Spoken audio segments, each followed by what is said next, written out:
Arestado naman sa labas ng sinalakay na Pogo Hub sa Porac, Pampanga ang isang Chinese national na hinihinalang torture master. Nang tingnan ng mga otoridad ang kanyang cellphone, tumambad ang ilang litrato at video ng mga bangkay. Yan ang pampagising na balita ni Rainiel Paulit.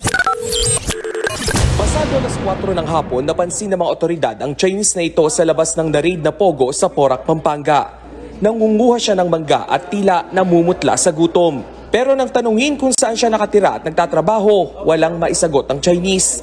Nang alukin ito ng pagkain ng mga otoridad, tumanggi siyang kumain at naging ilag sa mga tanong. Dito na naghinala ang mga otoridad.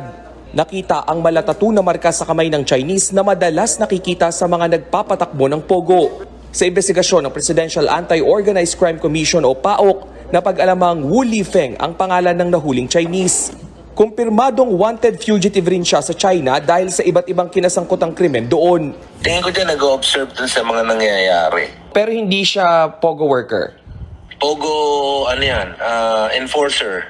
Yan yung mga nagto-torture siguro. Pwedeng yan yung nangingidnap, hindi natin alam. Pero definitely yan yung mga tigasin sa loob.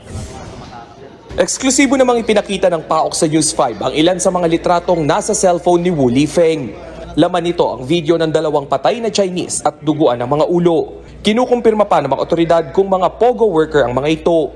Mayroon ding video ng pagtakas ng mga Pogo worker noong unang araw na dapat i-raid ang Pogo compound. May na-recover din silang mamahaling relo. May video ng mga nagtatakasan na mga Chinese nung first day ng implementation supposed to be ng search warrant. Siya may video. Ngayon, wala pang tatak. Ibig sabihin, siya yung naging source ng video na yun. Iniimbestigahan na rin ng PAOK kung ang naturang Chinese ang nag-break kaya naunsyami ang unang search operation.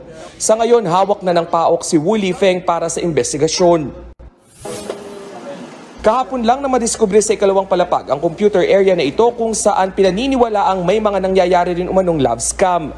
Pinaiibig ang kanilang mga kausap online pero matapos ang ilang araw, hihikayatin na itong mag-invest sa cryptocurrency. Ito na ngayon yung bagong kwarto na napasok ng mga otoridad ngayong ikatlong araw ng search operation dito sa na-raid na Pogo sa Porac, Pampanga.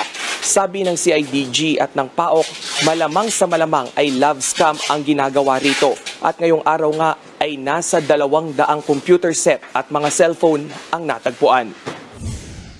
Nadiskubre rin sa kwarto ang higit 600,000 pisong cash. May nakumpiska pang 10 sachet ng shabu.